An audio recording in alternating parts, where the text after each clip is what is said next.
যখন মঞ্চে রাশিয়ার লোকসঙ্গীত নেপথ্যে তখন পরমাণু ক্ষেপণাস্ত্র আর জোট রাজনীতির লুকোচুরি। উত্তর কোরিয়ার রাজধানী পিয়ংইয়ংয়ের এক সাংস্কৃতিক অনুষ্ঠানে যখন কিম জং উন ফুল দিয়ে অভিনন্দন জানাচ্ছেন রুশ প্রতিনিধি দলকে, বিশ্ব যেন তখন বুঝে নিচ্ছে এ শুধু বিনিময়ের বন্ধুত্ব নয়, বরং এ এক কৌশলগত সংঘাতের নতুন অধ্যায়।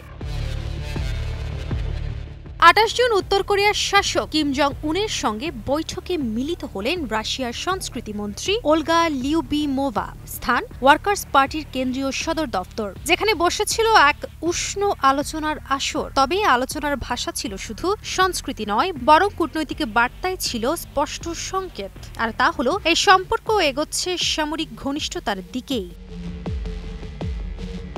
কিম জং উন বারবার বলেছেন, শিল্প সংস্কৃতির বিনিময়ের মধ্যেই দুই জাতির বন্ধুত্ব আরও দৃঢ় হয়। কিন্তু যখন তিনি রুশ শিল্পীদের সম্মান জানান ফুল দিয়ে, তখন বিশ্লেষকরা বলছেন এটি এক সাংস্কৃতিক আবরণে মোড়ানো কৌশলগত সংকেত। কারণ এর ঠিক আগে পিয়ংইয়ং সফর করেছিলেন ভ্লাদিমির পুতিন নিজেই, আর সেখান থেকেই শুরু হয় উত্তর কোরিয়া রাশিয়া নতুন জোট রচনার প্রাথমিক খসড়া।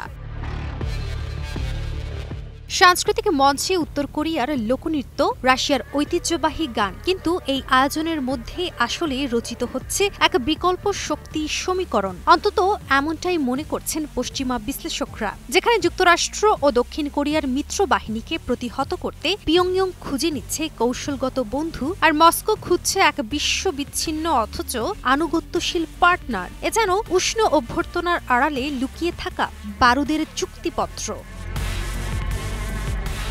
টানা সপ্তমবারের মতো বেস্ট টিস্যু পেপার ব্র্যান্ড হিসেবে স্বীকৃতি পেয়েছে বসুন্ধরা টিস্যু। বিশ্লেষকরা বলছেন এই সাংস্কৃতিক সফর আসলে এক সফট পাওয়ার মঞ্চায়ন। এটি ঠিক যেমনই সৌজন্যমূলক হোক না কেন, ইউক্রেন যুদ্ধের পেছনে এক ঘরে হওয়া রাশিয়া এবং পশ্চিমা নিষেধাজ্ঞায় বিপর্যস্ত উত্তর কোরিয়া, এই দুই শক্তির ঘনিষ্ঠতা এখন আর কেবল আলোচনার টেবিলে সীমাবদ্ধ নয়। সুতরাং প্রশ্ন থেকেই যায়, এই বন্ধুত্বের রং কি শুধুই সাংস্কৃতিক, নাকি এই মঞ্চনাট্যর পেছনে লুকিয়ে আছে এক ভবিষ্যতের সামরিক নাটক, যার পর্দা উঠলে কাব্যে পূর্ব এশিয়ার কূটনৈতিক মানচিত্র।